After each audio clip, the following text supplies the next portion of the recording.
सबै कमरेडहरू अहिले मैले अरू धेरै केही कुरा भन्नु छैन। अब पार्टी कार्यालयका सबै कोठाहरू मजदुर वाइसिएलका पनि कार्यालयहरूको अवलोकन हामीले गर्यौं। निकै ठुलो क्षति भएको त हामीले देख्यौं। फेरि पनि पार्टीका माइनेटहरू बचेको भन्ने कुरा सुने मैले। त्यसको लागि यहाँ काम गर्ने साथीहरूलाई धन्यवाद भन्न चाहन्छु। त्यसै गरी केही कम्प्युटर र केही रेकर्डहरू र लाइब्रेरी बचेको रहेछ, त्यो बचाउन भूमिका खेल्नेहरूलाई पनि धन्यवाद दिन चाहन्छु। अहिले सफाई कार्यक्रममा सबै युवा कमरेडहरू तपाईहरू सबै सहभागी हुनुभएको छ र 2 दिनमा नै तपाईहरूले सफाईलाई एउटा चाहिँ स्तरमा पुर्याइसक्नु भएको रहेछ।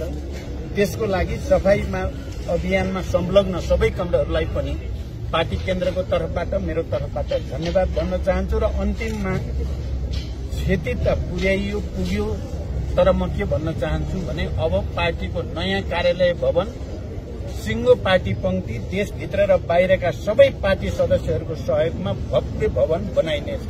यही कुरा म भन्छु। Thank you.